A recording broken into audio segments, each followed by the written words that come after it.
I knew something was wrong when my son Michael would not look me in the eye.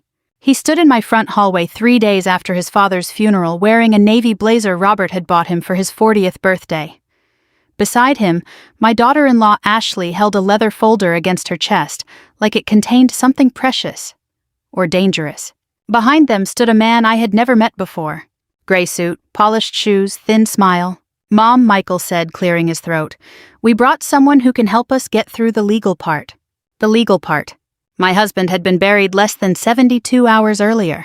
The house still smelled faintly of lilies from the funeral home. Robert's coffee mug was still sitting beside the sink because I had not been able to bring myself to move it. His reading glasses were folded on the end table by his recliner, right where he had left them the night before his heart gave out, and my only son had brought a lawyer. I opened the door wider and let them in. Nobody hugged me. Nobody said, "How are you holding up, Mom?" Ashley walked straight to the dining room table. That was the first thing that made my stomach tighten. The same table where Robert had looked across at me the previous Sunday night, his face pale under the kitchen light, and said in a voice I barely recognized, "Linda, if anything happens to me, trust no one." At the time I had tried to make him smile. Robert Carter I said, "Buttering a roll, you watched one mystery movie, and now you think we live inside one." He did not laugh. That was unlike him. My husband laughed at everything. Bad coffee, crooked Christmas trees, the way our neighbor's golden retriever stole his gardening gloves every spring. Robert had a kind of laugh that filled a room without asking permission. But that night he only reached across the table and covered my hand with his. His fingers were cold. "I mean it," he said. "Promise me." I looked at him, then really looked at him. Robert was 71, still broad in the shoulders from 40 years of working construction and fixing everything that broke in our old house in Columbus, Ohio. He had silver hair, tired blue eyes, and a habit of pretending not to worry until the worry had already eaten half of him alive. I had served 22 years in the Army. I had sat through sandstorms, field hospitals, and calls no wife should ever have to receive.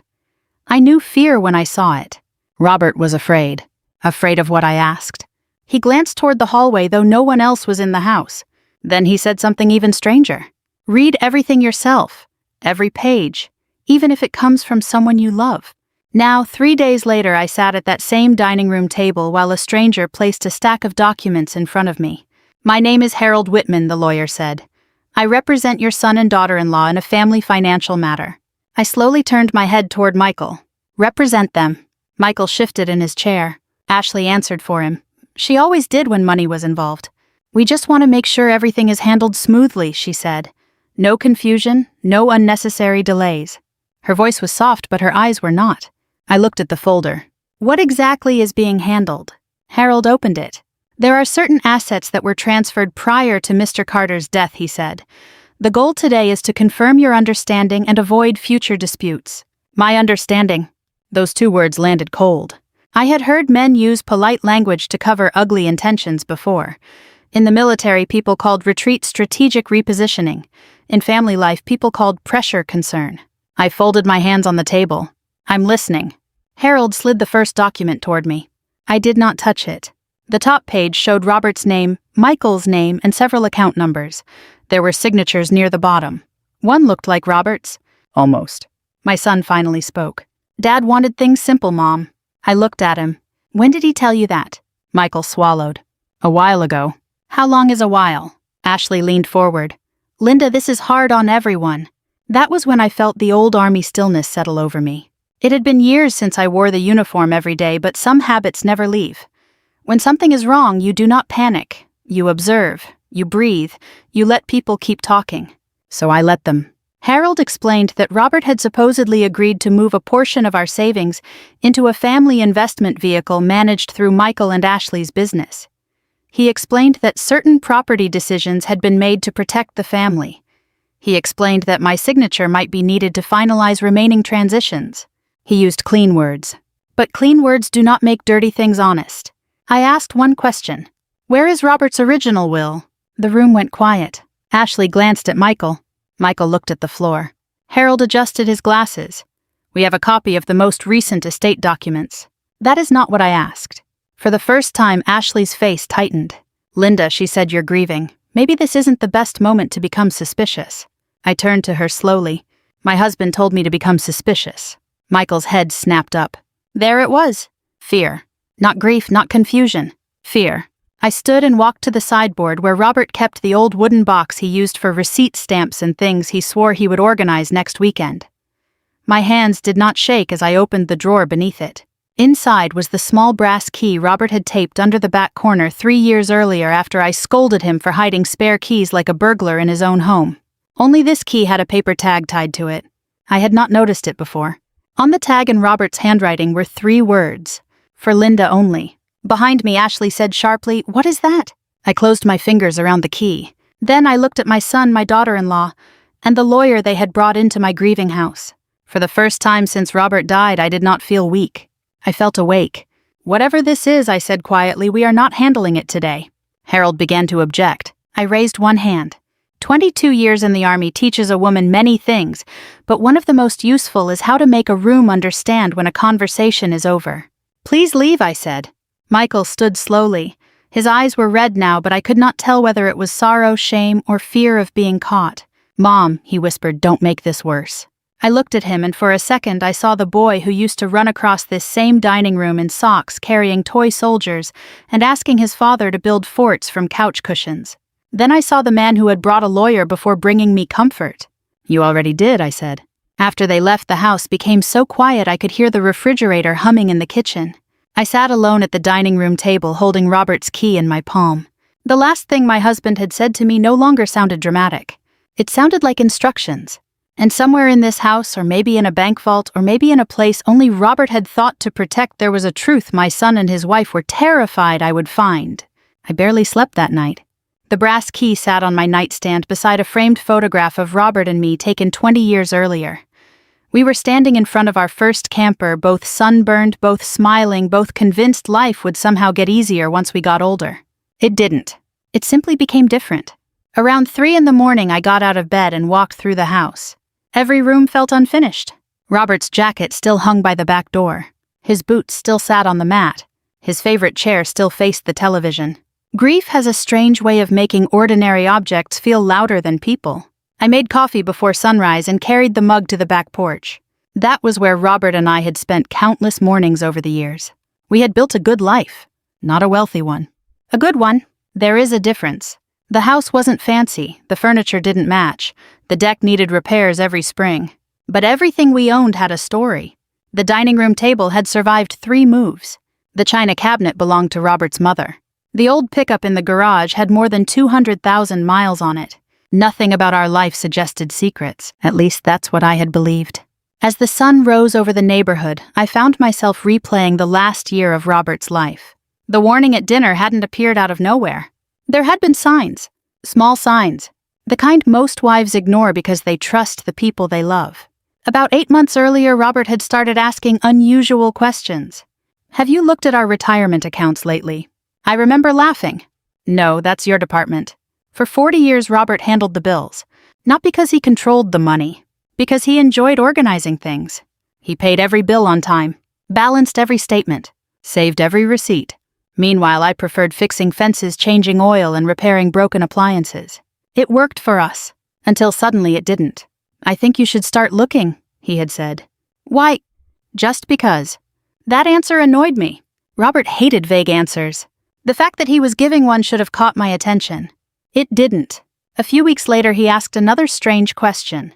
"If something happened to me tomorrow, would you know where everything is?" I pointed toward his office. "It's somewhere in there." He didn't smile.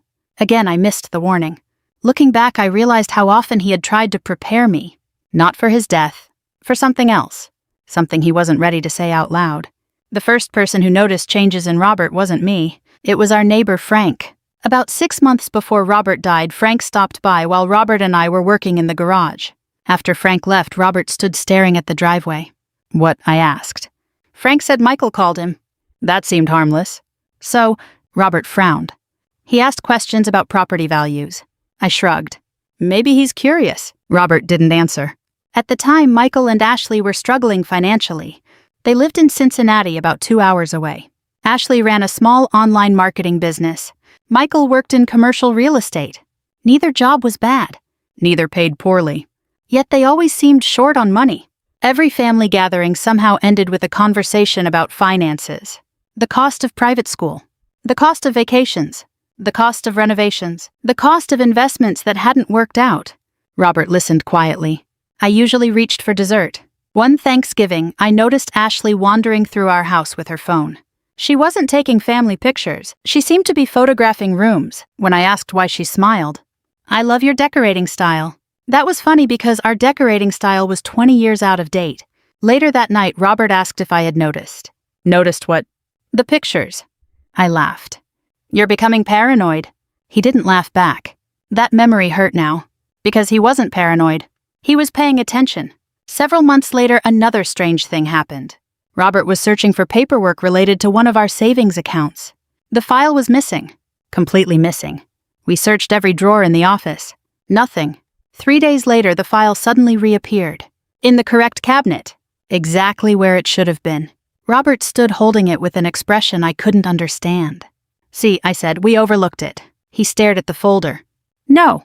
"What do you mean, no? I checked this drawer 3 times. I remember rolling my eyes. Now I wish I hadn't. The biggest change came during the final 3 months of his life. Robert started visiting an attorney. At first, I didn't know. One afternoon, I came home from grocery shopping and found a business card on the kitchen counter. Estate planning services. The card belonged to a lawyer named Richard Bennett. When I asked about it, Robert casually slipped it into his pocket. "Just updating paperwork." I accepted that answer. Most couples our age think about wills, retirement, medical directives, the practical realities nobody likes discussing. But afterward, he visited that office several more times, always alone, always quietly. Once I offered to come with him. He immediately said no. Too quickly. That should have told me something. Instead, I convinced myself he simply wanted independence. The hardest memory arrived near the end, about 3 weeks before he died. Michael and Ashley had come for dinner. Everything seemed normal. We grilled steaks, talked about football, complained about grocery prices, the usual things. Then I walked into the kitchen unexpectedly. The conversation stopped. Not slowed. Stopped. Ashley lowered her voice. Michael looked uncomfortable. Robert looked angry. The kind of anger he rarely showed. When he noticed me, he forced a smile. Nobody explained what they had been discussing. Nobody volunteered information. I let it go. I regret that more than almost anything. Because now, sitting alone in the quiet house, every ignored moment returned like pieces of a puzzle. The photographs, the missing documents, the secret attorney visits, the uncomfortable conversations, the growing tension. The warning. Trust no one. For the first time, I stopped asking what Robert was afraid of. A different question appeared. What had he discovered? The answer, I suspected, was connected to the brass key sitting on my kitchen table. And whatever it unlocked was important enough that Robert had hidden it from everyone, including me. Late that afternoon, I picked up my phone and called the bank where we kept our safe deposit box. When the manager confirmed that Robert had added special instructions shortly before his death, my pulse quickened. "Mrs. Carter," she said carefully, "there is something here addressed specifically to you." I closed my eyes. Robert had known. Not that he would die, but that someday I would need answers. And he had left them waiting. The next morning, I drove to the bank with Robert's brass key sitting in my purse. The sky was gray. Ohio had a way of making even ordinary mornings feel reflective. I parked, sat in the car for a moment, and stared through the windshield. For 52 years, I had believed I knew my husband completely. Not perfectly. Nobody knows another person perfectly. But well enough. The events of the previous week had shaken that certainty. Robert had been preparing for something, and whatever it was had frightened him enough to leave instructions behind. The bank manager met me at the door. Her name was Denise. Robert had always liked her. "Mrs. Carter," she said softly, "I'm very sorry for your loss." "Thank you." She led me to a private room. A few minutes later, she returned carrying a long metal box. My safe deposit box, or what I had always believed was our safe deposit box. Denise placed several documents in front of me. "There are special instructions attached to this account." My stomach tightened. "What kind of instructions?" She handed me a sealed envelope. Across the front, written in Robert's familiar handwriting, were 5 words. "Open only after my death." For several seconds, I simply stared at it. Then I carefully opened the envelope. Inside was a short note. "Linda, if you're reading this, things have happened faster than I hoped. Please don't sign anything. Please don't let anyone rush you. Everything you need is here. Love always, Robert. I read it twice, then a third time. By the third reading, I no longer felt grief. I felt alert. The kind of alertness I remembered from military service. The feeling that appears when something important is hidden just beneath the surface. Denise quietly excused herself and left me alone. Inside the box were several folders. Tax records, property records, insurance policies, bank statements. Nothing unusual at first glance. Then I found a folder labeled Transfers. My pulse quickened. I opened it. The first pages contained records showing money moving from accounts Robert and I shared into investment entities I had never heard of. The amounts were substantial. Not millions. We were never wealthy. But enough to matter. Enough to affect our retirement. Enough to change our future. The names appearing repeatedly were familiar. Michael Carter. Ashley Carter. I sat back in my chair, confused. Robert had never mentioned approving these transfers. And I certainly hadn't. I continued reading. Every page raised new questions. Some signatures appeared legitimate. Others looked rushed. A few didn't look quite right at all. I wasn't an expert, but after decades reviewing military paperwork, I knew when something felt wrong. I carefully placed every document back into the folder. Then I noticed another envelope. This one was marked, "If they come too soon." My heart skipped. Too soon. Robert had expected something. I opened it. Inside was another handwritten letter. Linda, if Michael and Ashley begin discussing assets immediately after my death, don't argue. Don't accuse. Don't fight. Listen. People reveal more when they think they've already won. My hands became cold. Robert wasn't guessing. He was anticipating. The realization hurt. Not because I doubted my husband, because I trusted my son. And for the first time in my life, those two loyalties were pulling in opposite directions. I drove home with copies of everything. The entire way memories kept surfacing. Michael as a little boy learning to ride a bike. Michael graduating high school. Michael standing beside me at military retirement ceremonies. Michael carrying his father's fishing gear during family vacations. The boy I remembered, and the man sitting across from a lawyer 3 days after his father's funeral felt impossible to reconcile. By the time I arrived home, there was already a message waiting on my phone. Michael. Mom, call me when you can. I didn't. A second message arrived later. Ashley this time? We really need to finish the paperwork. Need, not want. Need. That word bothered me. The urgency bothered me. Most of all, the timing bothered me. Robert wasn't even gone a week. That evening, I spread the documents across the dining room table. The same table where Robert had warned me. The same table where Michael and Ashley had brought their lawyer. For hours I read, highlighted, compared dates, made notes. Gradually a pattern emerged. Transfers had increased over the previous 18 months. Several corresponded with financial problems Michael and Ashley had mentioned during family gatherings. Business losses, investment setbacks, unexpected expenses. The explanations suddenly looked different. Not necessarily dishonest, but incomplete. Near midnight, my eyes landed on a document that stopped me cold. It referenced another account, an account I had never seen before. The balance wasn't listed, only the account number, and beside it written in Robert's handwriting, "Not for them." My chest tightened. Not for them.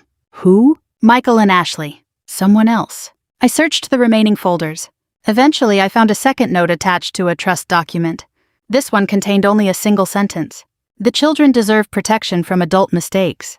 Children, plural, our grandchildren. Emily and Jacob, ages 10 and 8. I suddenly understood why Robert had been so worried. This wasn't only about money. It was about what happened when financial desperation entered a family. People started making decisions they would never consider under normal circumstances. Some lied, some justified, some looked away, and some prepared quietly for the consequences. Around 1 in the morning, I heard a vehicle pull into the driveway. I looked through the front window. Michael, alone. My son stepped out of his truck and stood beneath the porch light. For several moments, he didn't move. Then he slowly walked to the front door. The knock was hesitant, not confident, not aggressive, afraid. I opened the door. Neither of us spoke immediately. He looked exhausted, older than his 42 years. His eyes were bloodshot. "Mom," he finally said, "what are you doing here?" He glanced past me toward the dining room table, toward the documents, toward the truth. I need to explain something. For a moment, I almost let him. Almost, but Robert's words echoed in my head. Listen first. People reveal more when they think they've already won. So instead, I asked a simple question. One question that instantly drained the color from his face. "Michael," I said quietly, "why did your father create a separate trust account that neither you nor Ashley were supposed to control?" The silence that followed told me more than any answer could have. Because my son already knew the account existed, and judging by the fear in his eyes, he had been looking for it. Michael's face told me everything before he spoke. Not guilt. Not exactly. Fear. The kind of fear that comes from realizing a secret has survived longer than expected. For several seconds, neither of us moved. The porch light cast a pale glow across his face, making him look older than I had ever seen him. Finally, he exhaled.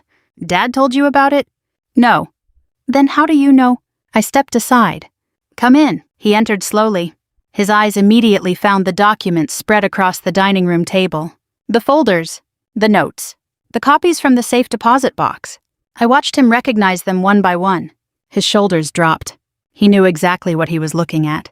That alone answered more questions than he realized. I sat down. Michael remained standing. When he was a child and knew he had done something wrong, he used to stand exactly like that. Hands in pockets, weight shifting from foot to foot, waiting for judgment. "Sit down," I said. He obeyed. Neither of us touched the paperwork. Neither of us touched the coffee I poured. Finally, I spoke. "How long have you known about the trust?" Michael stared at the table. "A while." "How long?" "Almost a year." The answer hit harder than I expected. A year. An entire year. A year of family dinners, birthday parties, holiday gatherings, phone calls. And all that time he had known something I didn't. "Did Ashley know?" He nodded. "Yes." I looked away for a moment. Not because I was angry. Because disappointment is sometimes heavier than anger. The silence stretched. Eventually, Michael rubbed his face. "You don't understand what was happening. Then explain it." He laughed bitterly. That's exactly what Dad kept saying. For the next hour, the story came out in pieces, not because he wanted to lie, because shame makes people tell the truth slowly.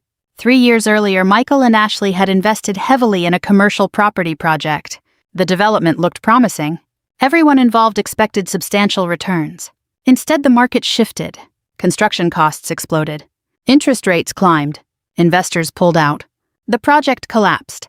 Michael lost nearly everything he had invested. Then came credit card debt, business loans, personal guarantees. One financial problem created another. Soon they were drowning. I listened quietly. Some of the story I already knew. Most of it I didn't. "What about Ashley's business?" Michael sighed. "Not doing well." "How bad?" He gave me a number. I closed my eyes. It was worse than I imagined. Far worse. For a moment I almost felt sorry for them. Then I remembered the lawyer sitting at my dining room table 3 days after Robert's funeral. Sympathy only goes so far. "What does any of this have to do with your father?" Michael looked toward the window. He found out. Of course he had. Robert always found things eventually. Missing receipts, broken lawn equipment, leaky pipes, family secrets. Nothing stayed hidden from him forever. "What happened?" Michael hesitated. Then he spoke. At first he tried helping.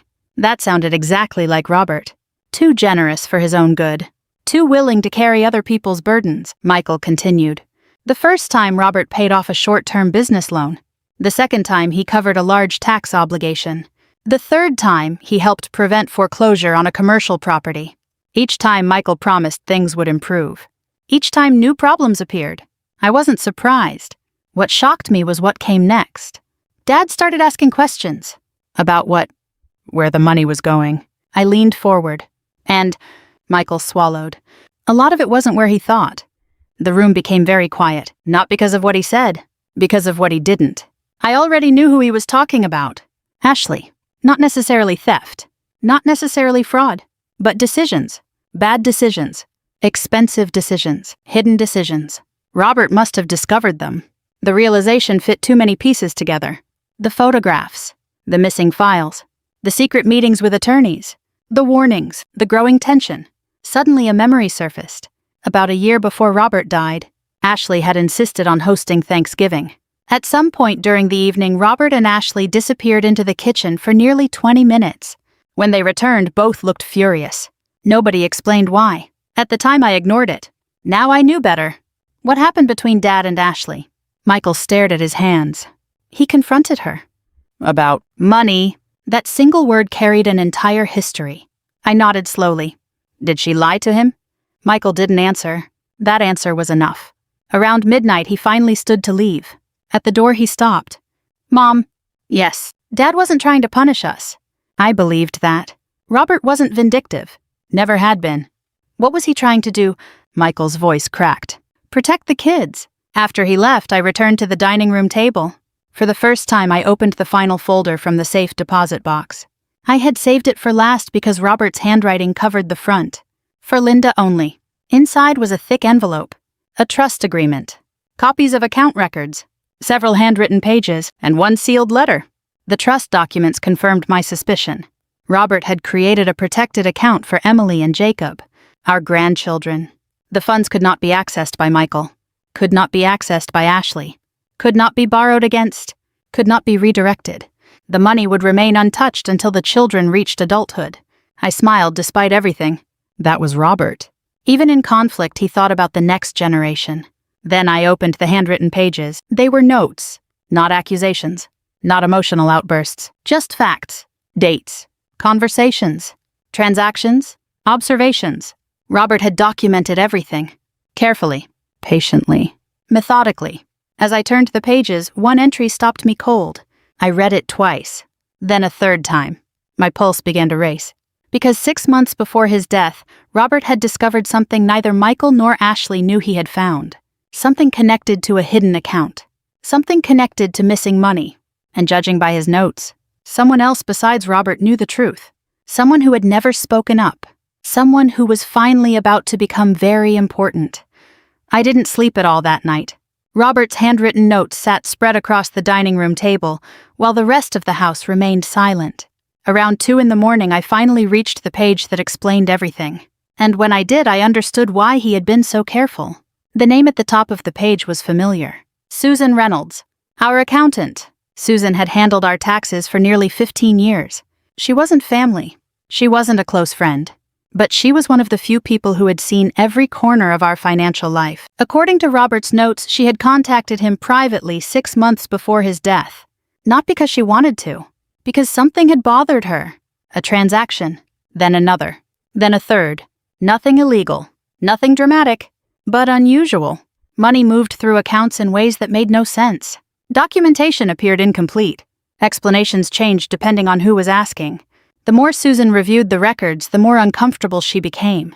Eventually, she asked Robert to meet her alone. That meeting changed everything. The next morning, I called her. When she answered, her voice immediately softened. Linda, I've been thinking about you. I need to see you. A long pause followed. Then she quietly said, You found the notes. It wasn't a question. 2 hours later, we sat across from each other in her office. Susan looked exhausted. Relieved, too. As though she had been carrying something heavy for a long time. She closed her office door before speaking. Robert knew this day might come. I nodded. He left records. So did I. My stomach tightened. Susan opened a file cabinet and removed a thick folder. The folder was almost identical to the one Robert had left behind. Inside were years of documents, bank statements, loan applications, investment reports, email records. Susan slid several pages toward me. Look at the dates. I did. Immediately a pattern emerged. The financial problems Michael described were real. The losses were real. The debt was real. But the full story was not. Susan pointed toward a series of withdrawals. These transactions happened during periods when Michael believed they were cutting expenses. I frowned. What does that mean? She hesitated, then answered carefully. It means Michael wasn't always seeing the complete picture. I already knew where this conversation was heading. Ashley. Again. Susan wasn't accusing her of stealing. The documents didn't support that. What they showed was something different. Repeated spending. Luxury purchases. Risky investments. Private loans to friends, business decisions concealed from Michael. Each individual choice seemed manageable. Together, they became catastrophic. I sat back in my chair. Did Michael know? Not all of it. That answer hurt more than I expected. Because suddenly I could see both sides. Ashley had hidden things. Michael had avoided asking hard questions. Robert had tried to intervene. And somewhere along the way, everyone had started protecting themselves instead of protecting the family. Susan handed me another document. This one made my blood run cold. It was a loan application. One that listed family assets as supporting information. Assets Michael and Ashley did not actually own. Assets connected to Robert and me. I looked up. Did Robert see this? Susan nodded. That's when he became truly concerned. Concerned. That was Susan's polite word. I knew Robert. Terrified was probably closer. Not terrified for himself, for the grandchildren. For me, for the family. The final piece came after lunch. Susan opened a sealed envelope. Inside was a statement Robert had written 3 months before his death. Not a legal document. Not a letter. More like a confession. Or perhaps a warning. He described several conversations with Michael. Several conversations with Ashley. Several failed attempts to help. The most painful section wasn't about money. It was about trust. Robert wrote, "I no longer know whether Michael is hiding the truth from me or hiding from the truth himself." I read that sentence 3 times. Then I closed my eyes, because I understood exactly what he meant. Michael wasn't a criminal. He wasn't a con artist. He wasn't even the mastermind of what had happened. He was a man who kept postponing reality. A man who accepted easy explanations because the alternatives were too painful. That realization didn't excuse anything. But it changed how I saw him. Late that afternoon, I drove directly to Michael's house. For the first time since Robert died, I wasn't confused. I wasn't grieving. I wasn't searching. I knew enough. Now I needed answers. Ashley opened the door. The moment she saw me, her face changed. Not surprise. Recognition. She knew why I was there. "Can we talk?" I asked. Her confidence disappeared instantly. Michael appeared behind her. Neither invited me inside immediately. That told me everything. Finally, Michael stepped aside. The 3 of us sat in the living room. No lawyer. No paperwork. No performances. Just family. For several minutes, nobody spoke. Then I placed Robert's notes on the coffee table. Ashley turned pale. Michael closed his eyes. "How much does she know?" Ashley whispered. "Not. What are those? Not. Where did you get them? How much does she know?" The question answered itself. I looked directly at her. Enough. Tears appeared almost immediately. Not dramatic tears. Not manipulative tears. The exhausted tears of someone who has spent years running from consequences. Ashley began talking. Then she couldn't stop. The failed investments. The secret debts. The hidden spending. The lies. The half-truths. The fear. Everything came pouring out. Michael sat beside her in stunned silence. Several times he looked like he wanted to interrupt. Several times he looked like he might walk out. Instead, he listened. When Ashley finally finished, the room felt hollow. Michael stared at the floor. Then, for the first time in his life, I saw my son completely break. Not from financial loss. Not from fear. From realization. His father had spent years trying to save him, and he had been too busy avoiding the truth to notice. For a long time after Ashley stopped talking, nobody said a word. The room felt smaller somehow. Not because of the house. Because of the truth. There is a moment in every family crisis when the facts finally stop moving. No more excuses, no more missing information, no more guessing. Only reality remains. That afternoon, reality sat with us in silence. Michael stared at the carpet. Ashley wiped tears from her face, and I thought about Robert. More than anything, I wished he were sitting in his recliner with a cup of coffee, quietly fixing this mess the way he fixed everything else. But he wasn't. For the first time in our family's history, Robert wasn't coming to save us. We had to face the consequences ourselves. Finally, Michael spoke. His voice sounded older than I had ever heard it. "How long did Dad know?" I answered honestly. "Longer than any of us realized." He nodded slowly. Then he laughed once. A broken laugh. Dad always knew. Nobody disagreed. Robert had never been the loudest person in the room. He didn't argue much. Didn't lecture. Didn't make dramatic speeches. He simply paid attention. That was what made him dangerous when someone tried hiding something. He noticed details. Changes. Patterns. The things most people ignored. Michael looked toward Ashley. "Why didn't you tell me?" Ashley closed her eyes. "I was afraid." "Of what?" "Everything." The answer came out immediately. No hesitation. No rehearsed explanation. Just truth. "I was afraid you'd leave."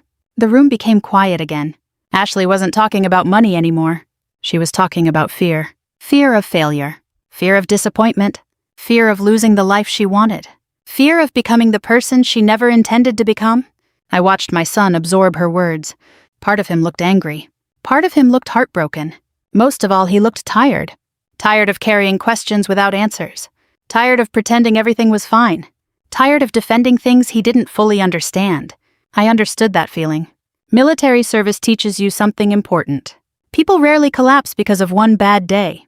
They collapse from carrying too much for too long. Michael sat there looking like a man who had finally set down a weight he could no longer hold. Not because things were fixed. Because the hiding was over. I reached into my purse and removed one final document. Robert's letter. The one I had not shown anyone yet. The one addressed to the family. Michael immediately recognized his father's handwriting. His eyes filled before he even touched the envelope. Dad wrote this. Yes. Did he know? I looked at him.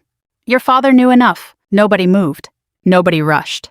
Eventually, Michael opened the envelope. His hands trembled slightly.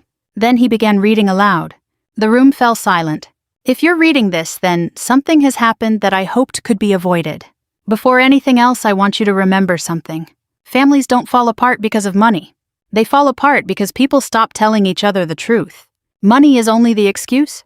I know mistakes have been made. Some were made out of fear. Some were made out of pride. Some were made because people convinced themselves they would fix everything later. Later has a way of arriving sooner than expected. Michael, if you're reading this, I need you to understand something.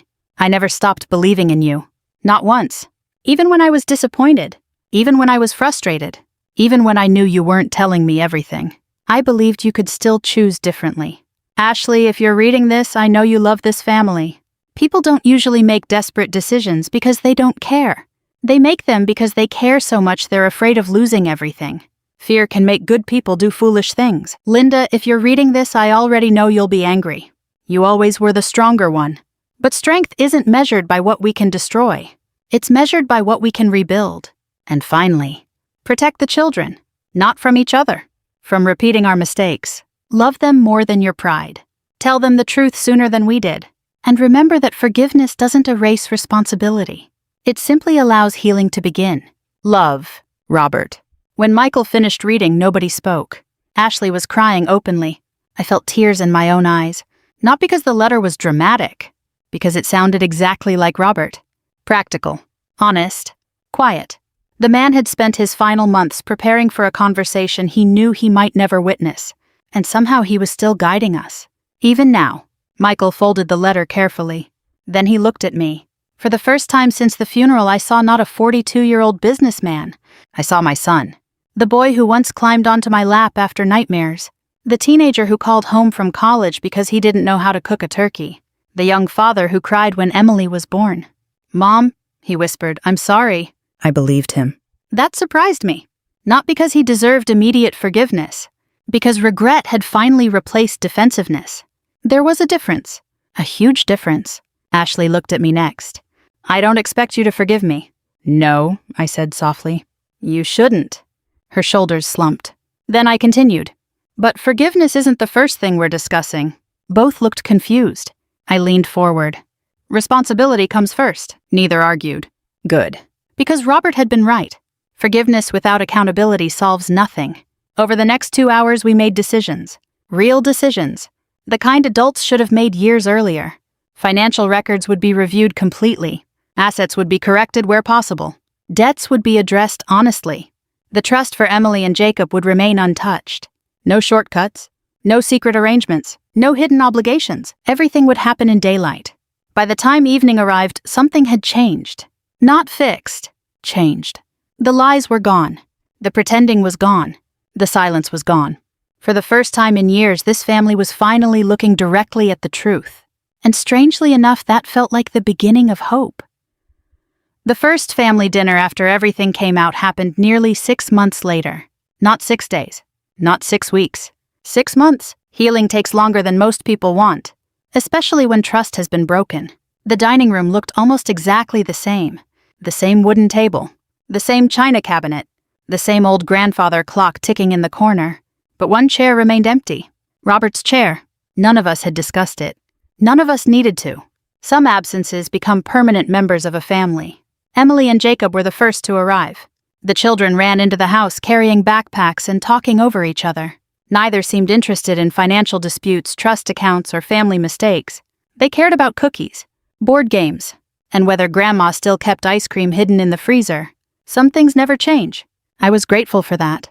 A few minutes later, Michael and Ashley arrived. There was still awkwardness, still regret, still memories, but there was honesty now, and honesty creates room for healing. Ashley carried a homemade pie. Michael brought groceries, not because they had to, because they wanted to contribute. Small gestures, simple gestures, but meaningful ones, the kind Robert always appreciated. Dinner began quietly. Conversation stayed safe at first. School, weather, sports, the neighborhood.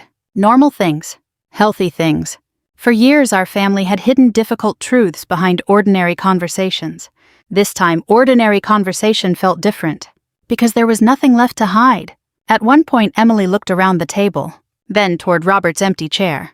Grandpa would have liked this. Nobody spoke for a moment. Children often say the thing adults are afraid to say. I smiled. Yes, sweetheart. She nodded confidently. He always liked when everybody was together. That nearly broke me. Because she was right. Robert never cared much about money. He cared about people. The money only mattered because of what it could do to people. Or for them. After dinner, Michael asked if we could talk privately. We stepped onto the back porch. The same porch where Robert and I had spent countless mornings drinking coffee. The evening air was cool. The neighborhood was quiet. For a few moments, neither of us spoke. Then Michael looked out toward the yard. You know, he said softly, I spent months being angry at Dad. I waited. I thought he didn't trust me. His voice cracked slightly. I thought the trust account meant he believed I would fail. I understood why he felt that way. Many people mistake boundaries for rejection. Robert never did. He trusted you more than you realize, I said. Michael looked at me. Then why did he do all of this? The answer came easily now. Because I finally understood it myself. Your father wasn't protecting money. Michael frowned. I continued. He was protecting relationships. The realization settled slowly. I watched him think about it. The trust wasn't punishment. The documents weren't revenge. The records weren't weapons. They were safeguards. Robert had built guardrails around the people he loved. Not because he expected them to be perfect, because he knew they weren't. None of us were. Michael wiped his eyes. Then he laughed quietly. Dad always played the long game. I smiled. Yes, he did. Inside the house, I could hear Emily and Jacob laughing. The sound drifted through the screen door. For the first time in a very long time, it felt peaceful. Not perfect. Peaceful. There is a difference. Over the following months, life continued moving forward. Michael worked hard to repair the financial damage. Ashley attended counseling and financial education programs, not because a court ordered her to, because she finally understood how fear had influenced her decisions. Trust returned slowly, as trust always does. One conversation, one promise kept, one honest moment at a time. The grandchildren remained protected. The trust remained intact. And most importantly, the family remained together. Changed, wiser, humbled, but together. Sometimes people ask me whether I ever fully forgave Ashley. The answer is simple. Forgiveness is not a single moment. It's a series of choices. Some days it comes easily. Some days it requires effort. But carrying bitterness forever would have dishonored everything Robert tried to teach us. So I chose peace, not because anyone earned perfection, because none of us ever could. A year after Robert's death, I found myself sitting alone at the dining room table, the same table where he gave me that final warning, the same table where Michael brought the lawyer, the same table where our family nearly fell apart. I ran my hand across the wood and smiled. For months I had misunderstood Robert's last words. If anything happens to me, trust no one. I thought he meant suspicion. I thought he meant danger. I thought he meant betrayal. But now I understood. He wasn't telling me to distrust everyone. He was reminding me to think for myself, to read every page, to ask difficult questions, to face uncomfortable truths, to see clearly even when emotions made clarity difficult. That lesson saved me, and in many ways it saved our family too. If there's one thing I hope people take from our story, it's this. Love is important. Trust is important. But trust should never replace responsibility. Read what you sign. Understand your finances. Have difficult conversations before circumstances force them upon you. And most of all, don't wait until a crisis to tell the truth. The people you love deserve honesty while there's still time. If this story touched you, reminded you of someone, or made you reflect on your own family, I hope you'll share it with someone who may need the reminder. And if you'd like to hear more stories about family forgiveness, resilience, and second chances, you're warmly invited to subscribe and join us again. Thank you for spending this time with me. And thank you for remembering Robert Carter.